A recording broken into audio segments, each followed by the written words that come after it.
Այսօր մեզ է միացել ազգային ժողովի նախկին պատգամավոր Անի Սամսոնյանը, բարև ձեզ։ Վերեք նախ ներհայաստանյան մթնոլորտը շոշափենք։ Տհաճ մթնոլորտը։ Տհաճ է, հա։ Ամեն դեպքում նախընտրական պայքարի մեկնարկը տրված է, եթե դատենք վերջին օրերի շարժով, թե դրանք նախավարժանքներ են։ Տրված է եւ բնավ հուսադրող մեկնարկ չէ, ես կարծում եմ։ Այո, իհարկե տրված է, որովհետեւ 26 թվականի ընտրություններից առաջ Փաշինյանին պետք է որ ինքը ինչ-որ մեկին մերժի նորից։ Նրա ամբողջ քաղաքականությունը եւ այսպես ասած քաղաքական տեխնոլոգիաները միշտ հենված են եղել ինչ-որ մեկին մերժելու, նեգատիվ ֆոն ստեղծելու, հա, եւ այդ նեգատիվ ֆոնի վրա նորից իշխանության գալու։ Հիմա այդ առումով 2021 թվականի 2018-ին Սերժ Սարգսյանն էր, 21-ին Ռոբերտ Քոչարյանն էր, հիմա եկեղեցին է։ Կաթողիկոսն է։ Այսինքն իշխանությունն է ընտրել թիրախը, թե միանշանակ իշխանությունն է ընտրել եւ դրա համար կան ներքին պատճառներ, ներքին պատճառներից մեկը այդ քաղաքական տեխնոլոգիաներն են եւ իշխանության վերընտրման նպատակն է, փորձելով այդ տեխնոլոգիաներով հնարավորինս կոնսոլիդացնել այն մարդկանց, ովքեր եկեղեցին եւս դասում են նախկինների շարքին եւ ուզում են լուծել, այսպես ասած, եկեղեցու հարցերը։ Եվ դա արտաքին քաղաքական կողմն է, որը շատ ներդաշնակ է թուրք-ադրբեջանական օրակարգերի հետ, առայն որ ազգային Հայաստան-հայ առաքելական եկեղեցին որպես միջազգային ազդեցիկ դերակատար այդ իմաստով վտանգ է ներկայացնում եւ գլխացավանք է թե թուրքերի եւ թե ադրբեջանցիների համար, որտեղ հայ առաքելական եկեղեցին միշտ ազգային օրակարգերի շուրջ փորձում է ինչ-որ ակտիվություն ցուցաբերել։ Հասկանալի է, այսինքն եկեղեցին խելոք իր կյանքով ապրում էր, որոշեցին ընդհատել այդ կյանքը։ Եկեղեցին իր կյանքով վաղուց չի ապրում խելոք, որովհետև Հայաստանում ես կարծում եմ 2020 թվականից հետո ոչ մեկ իր կյանքով չի ապրում, որովհետև խնդիրները այնքան շատ են, որ բոլորի ուղեղում Հայաստանի ներքին վիճակը ինչ որ տեղ ունի, այդ թվում նաև եկեղեցու։ Իհարկե սա նաև վրեժխնդրություն է եկեղեցու նկատմամբ, առայն որ եկեղեցու մի շարք ներկայացուցիչներ, մասնավորապես Բագրատ Սրբազանը փորձ արեց քաղաքական հայտ ներկայացնել, եկեղեցին ինչ որ կոշտ հայտարարություններ է անում վերջին տարիներին եւ արդարացված է անում։ Քաղաքական հայտարարություններ։ Քաղաքական մենք այո դրանք կարող ենք անվանել քաղաքական, այո, որովհետև դրանք քննադատություններ են ուղղված իշխանությանը քաղաքական օրակարգի մասով։ Եվ եկեղեցու շատ կարկառուն հայտնի իհարկե ունի, որովհետև այդ քաղաքականը արդեն գալիս է իշխանությունը պատասխանելու իրավասությունը չունի։ Այսպես այսպեսի պատասխանատուն մենք չենք, այսպեսի պատասխանատուն։ Տեսեք, սա ոչ թե պատասխան է, այլ սա բացում է մի մեծ Պանդորայի արկղ երկրում, մտնելու մարդկանց անձնական կյանք։ Այնինչ տեղի է ունենում եկեղեցում, դա եկեղեցու ներսի քննարկման հարցն է։ Բայց երբ որ իշխանությունը վարում է մի քաղաքականություն, որը արդեն գալիս է ու հանգում է ազգայինին, տեսեք, իշխանությունը վերջին տարիներին փորձում է անել մշակութային արժեհամակարգային փոփոխություն, հեղափոխություն Հայաստանում։ Եվ այդ հեղափոխությունը, այս իրական Հայաստան գաղափարը, որ ներդրել են, դա դրա մասին է, եւ այդ հեղափոխությունը պետք է մերժի ազգային բոլոր ինստիտուտները, ազգային այն արժեհամակարգերը, որի վրա հենված է Հայաստանը անկախացումից ի վեր։ Այս կրթվելը նորաձև է շարժման իմաստը նաև դա է մարդկանց ուղեղը լվացել եւ փորձել ջարդել փշրել այն արժեհամակարգերը, որոնք կան։ Շատերը այդպես չեն մտածում, չեն վիճում ես, բայց ինձ հետաքրքրում է նախ ընտրական մթնոլորտը։ Ես ուզում եմ ասել, որ այս ամենը միմյանց հետ շատ փոխկապակցված է։ Փոխկապակցված են, բայց գոնե երևում է ուղղությունը։ Մեր քաղաքական կյանք Հայաստանի ներսում ինչ ուղղությամբ է գնալու։ Ուղղությունը գնում է դեպի նախընտրական դերակատարներ, ուղղություն։ Դերակատարները այս պահին Նիկոլ Փաշինյանն է, նորից նույն դերակատարներն են ինչ 21 թվականին, Ռոբերտ Քոչարյանն է, եւ բոլոր նրանք են, ում փորձում է Նիկոլ Փաշինյանը սադրել եւ փորձում է նրանց հետ կռիվ անելով, հա, ցցվել որպես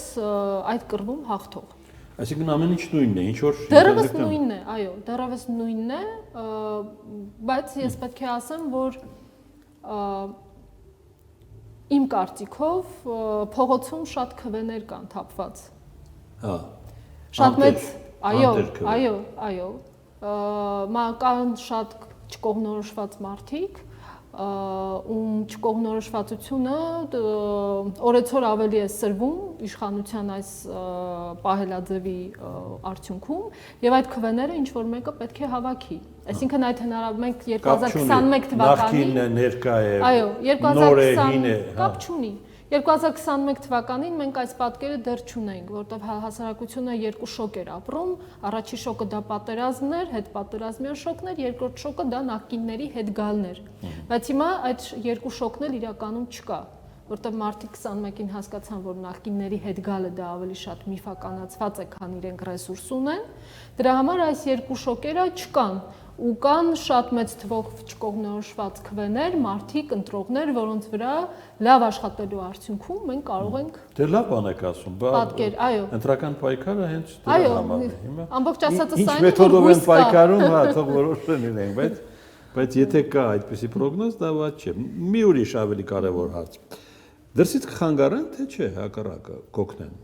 Ես կարծում եմ, որ դրսից ոչ խանգարելու են, ոչ էլ օգնելու են, եթե նկատի ունեք Մոսկվա, Բրյուսել, Վաշինգտոն, հա։ Այնքան կան մի որ ասում։ Գիտեք, մարդիկ կան, ովքեր ուռճացնելու են այս թեման, ռուսական շրջանակները, ռուսամետ շրջանակները ասելու են, որ օրինակ Մոսկվան մեր թիկունքին է, որպեսզի փորձեն ընտրողների այն ընտրողների ձայները շահել, ովքեր դեռ շարունակում են համակրել Ռուսաստանին եւ հույս դնել Ռուսաստանի վրա եւ իհարկե լինելու է ավելի մեծ բազմություն, ովքեր շահարկելու են արևմուտքի թեման եւ ասելու են արևմուտքը մեր մեջքին է եւ մենք այս ընտրություններում կարող ենք շանս ունենալ, բայց երկու դեպքում էլ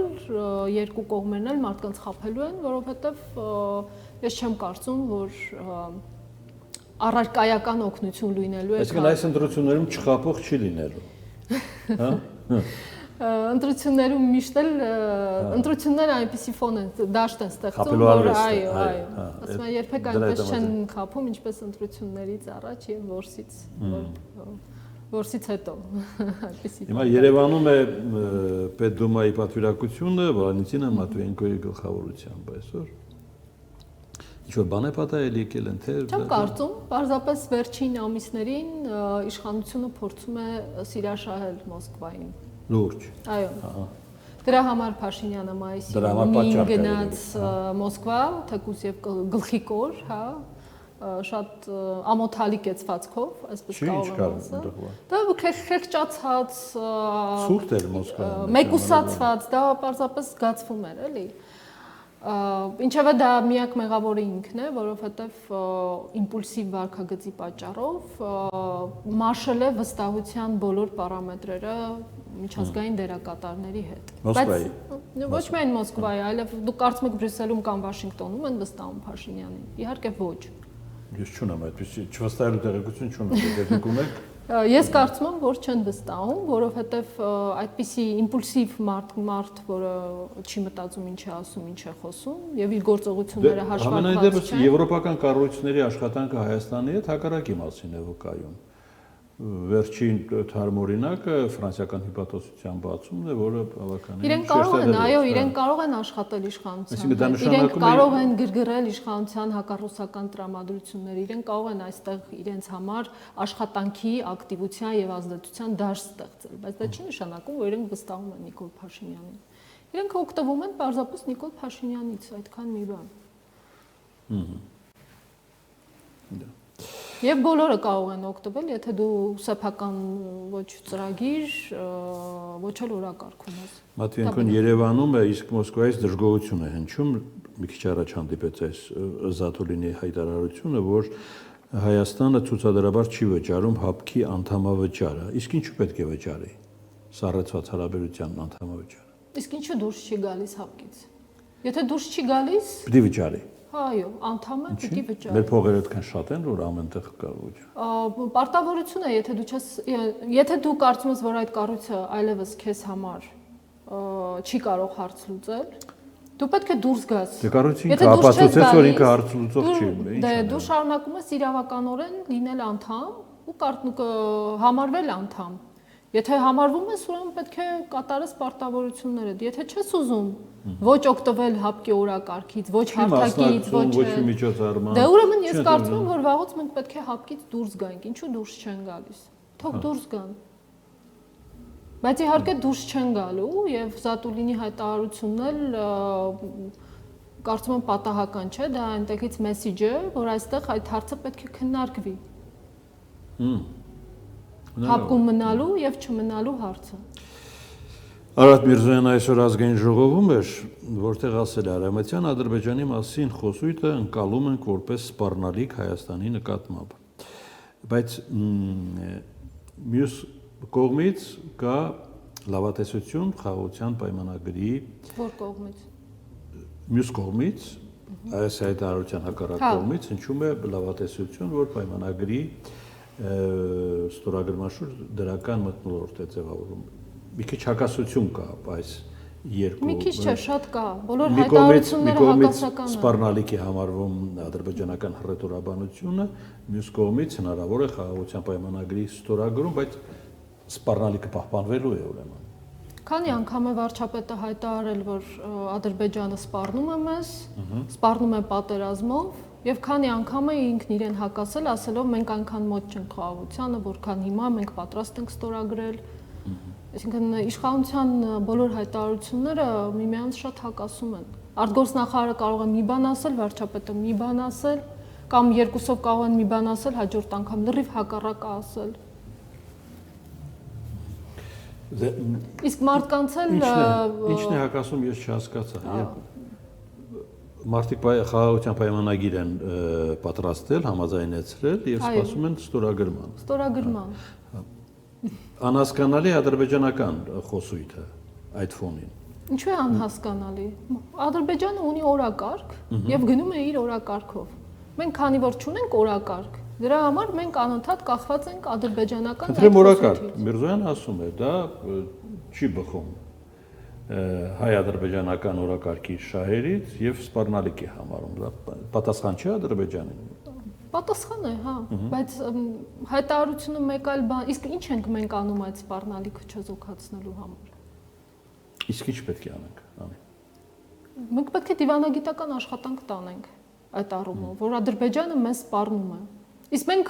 մեզ 4 կողմից հայտարարություններ են գալիս, Բրյուսելից, Վաշինգտոնից, Մոսկվայից, որ մենք ողջունում ենք Հայաստանի խիզախ դիրքորոշումները խաղաղության հետ կապված։ Եվ երկու կողմին անընդհատ կոչ են անում, որպեսզի իրենք ստորագրեն այդ պայմանագիրը։ Այսինքն հասկանում եք ինչ է կատարվում, չկա դիվանագիտական աշխատանք առայն, որ Ադրբեջանը մեզ սպառնում է։ Կա դիվանագիտական աշխատանք եւ հայտարարություն այն մասին, որ մենք հասել ենք արդեն, մենք մոտ ենք խաղաղությանը, բայց մենք միգուցե խոհանոցում հենց դա է տեղի ունենում։ Միգուցե հենց դա է։ Եթե դա տեղի ունենալ, ուրեմն դրսից եկող հայտարարությունները պետք է լինեին ուղղված Ադրբեջանին գալու եւ ստորագրելու խաղաղության պայմանագիրը։ Ձեզ հասկանալի է ինչու սահմանազատում առաջ չգնում։ Այդ գործընթացը վաղուց փակուղու մեջ է եւ առաջ էլ չէր գնալու, որովհետեւ խնդիրը ոչ թե սահմանազատում անելն էր Հայաստանի Հանրապետության հետ։ Եվ խնդիրը այն էր, որ պետք էր ուղղակի Հայաստանին զրկել Տավուշի ռազմավարական դիրքերից։ Հայաստանի հետ միջև վերջ սահմանազատում անելու օրակարգ Ադրբեջանը չունի։ Եթե անի այդ օրակարգը, ստացվում է Ադրբեջանը մեզ հետ գծում է բոլոր սահմանները եւ կապում է իր ձեռքերը հետագայում բոլոր ու նաեւ հարցը դրվելու մեր օկուպացված տարածքներից դուրս գալու։ Չի լինելու այդ սահմանազատումը եւ այդ սահմանազատումը չի լինելու նաեւ այն պատճառով, որ կա միջանցքի հարց։ Այս սպասումը Ադրբեջանի շահերից է բխում։ Միանշանակ Ադրբեջանի շահերից է բխում, որտեղ Ադրբեջանը ունի իր օրակարգը։ Օրակարգը առայն, որ եթե միջանցքի հարցը չլուծվեց խաղաղ ճանապարհով եւ իր ուզած ճանապարհով, այդ հարցը իրենք Թուրքիան եւ Ադրբեջանը փորձելու են լուծել իրենց ճանապարհով, ոնց որ Ղարաբաղյան հարցը։ Եվ իրենք շատ ակնհայտ բաց դա հայտարարեցին, ԵԱԿ Մինսկի խումբը հարցը չլուծեց արդարացիորեն, այսինքն մեզ մեր կողմից արդարացիորեն, այդ հարցը մենք ստիպված եղանք լուծելու։ Եվ այդ հայտարարությունը որևէ հայտարարություն չհակակշռեց, որևէ հայտարարություն չեղավ, որ այսինքն Ադրբեջանը հայտարարությամբ արդարացրեց իր ռազմական ագրեսիան, իր միջազգային հանցագործությունները եւ որևէ հայտարարություն չեղավ ի պատասխան դրա, գոնե արևմուտքից, հա։ Իսկ հիմա ինքը կարող է նույն փորձը կիրառել եւ որևէ պատասխան էլի չի ստանալու դրա համար։ Ուղղակի պետք է ժամանակ եւ ճիշտ ժամանակ եւ առիթ Ադրբեջանին, դա է պետք։ Դա Ադրբեջանի գործողությունները տարածված կարծիք է, որ համաձայնեցում է շատ կարևոր կենտրոնների հետ, երբեմն Մոսկվայի, երբեմն Անկարայի հետ։ Հիմա ես գալիս եմ Մոսկվայի հետ հարաբերություններին, դա իրական սրվածություն է Բաքվի եւ Մոսկվայի միջև, թե թատրոն է։ Ես կարծում եմ կա իրական սրվածություն։ Եվ դա ոչ թե տարածաշրջանային սրվածություն է, այլ դա աշխարհաքաղաքական սրվածություն է։ Ադրբեջանը խաղում է մի քանի բարձիկների վրա, հա, եւ այդ բարձիկներից մեկը միշտ պատրաստ է սեղմել ու ճնշում գործադրել Մոսկվայի վրա։ Եվ այդ ճնշումներից մեկը կարող է կապված լինել նաեւ Միջանցքի հարցի լուծման հետ։ Որտեվ ցանկացած այդպիսի ճնշում հիշեցում է Մոսկվային, որ այն նոյեմբերի 9-ի հայտարարությունը եռակողմ որ կա, որ երեք ստորագրել ենք, դու պատասխանատու ես, որ 9-րդ կետը իրագործվի։ Դե Մոսկվան կարող է մյուս կետերը բերել օրակարգ։ Եթե այդքան ուժ եւ կամք ունենա։ Ադրբեջանը ուրեմն վստահ է, որ չի բերվելու օրակարգ, որտեղ դրանք փաստացի իրականացված կետեր են եւ Մոսկվան այդքան լծակ չունի, որպեսզի նրանք բերի։ Եվ ես ասեմ, եթե Հայաստանը դրանք չի բերում օրակարգ, Մոսկվայի ինչին է պետք դա բերի օրակարգ։ Դե դա պետք է գա Հայաստանից։ Այդ օրակարգի կնքահայրը Մոսկվան է դրա համար։ Հայաստանը ամեն կերպ փորձում է ընդհանրապես ջնջել Ղարաբաղի հարցը։ Այս պահին Ադրբեջանը ամբողջ աշխարհում դիվանագիտական աշխատանք է տանում, որպեսզի մոռացվի Ղարաբաղի կոնֆլիկտը, այդ հարցը, որպես հայկական հարց։ Մոռացվի իր բոլոր ասպեկտներով, միջազգային դատական վճիռներով եւ փաստաթղթերով, չգիտեմ, ինքնորոշման իրավունքի տեսանկյունից եւ այսինքն ամեն կերպ այդ հարցը փորձում է ջնջվել եւ Հայաստանը օգնում է մի բան էլ այդ հարցում։ Օգնում է, իհարկե օգնում է։ Դե այդ հարցը չկա խաղաղության տեքստում, ինչի մասին դուք ակնարկում եք։ Այո, չկա։ Դա պետք է ուրիշ հարթակներում ակտիվացվի, եթե հնարավոր է դանել։ Էլի չի արվում, ճիշտ եք ասում։ Բայց այսօր մի բան էլ դեռ իրավական հարթակներում, որտեղ մենք ունենք հաջողություններ, մի բան էլ դա են ուզում հետ քաշել։ Այսինքն այդ լծակը բանակցային այդ լծակը, որը էլի կարող ենք օգտագործել, իրենք ուզում են այդ լծակն էլ ընդհանրապես հանել օրակարգից եւ ոչ մի բան չմնա, հա, անզեն գնան Ադրբեջանի հետ բանակցեն։ Այսօր Թուրքիայի եւ Հայաստանի ղեկավարների հեռախոսազրույցն է կայացել, ես չգիտեմ ում նախաձեռնությամբ։ Թուրքիայի Հայաստանի ամանորն են շնորհավորել։ Թուրքիայում։ Այո։ Իրենց տոնի հետ, հա, իրենց տոնի հետ կապված դա է եղել, բայց դա պարզե քննարկվել են նաև այլ հարցեր։ Ռեգիոնալ հարցեր, այո։ Հայ-թուրքական։ Երևի Էրդողանը նաև շնորհակալություն է հայտնել Հայ ազգային եկեղեցու դեմ տարած պայքարի առիթով Նիկոլ Փաշինյանին։ Չէ, առանց դժվար։ Գիտեք, ուղղակի այդպեսի բան չի։ Ուղղակի շատ ներդաշնակ է։ Ես չեմ հորինում։ Առանց կամարանքի, չէ։ Գործողությունները շատ ներդաշնակ են բարձր։ Լավ, դա դրսի մոտնոլորտ է, այնինչ դուք նկարագրեցիք։ Կապ ունի Հայաստանի ընտրությունների ընթացքի, տրամադրության, ջերմաստիճանի հետ։ Դրսի մթնոլորտը ասելով ինչ նկատի ունեք։ Հայ-թուրքական, հայ-ադրբեջանական, հայ-ռուսական։ Բնականաբար մեկը մյուսի հետ կապված են եւ միանգամից ասեք, մենք գնում ենք ընտրական հերթական ընտրությունների, թե ուրիշ բան էլ է հնարավոր տեղում։ Մենք գնում ենք հերթական ընտրությունների, որտեղ ես չեմ տեսնում որևէ ներքին քաղաքական պատճառ, որ կարող են լինել արտահերթ ընտրություններ։ հատկապես խոշոր քաղաքներում իշխանության պարտությունից հետո, հա, եւ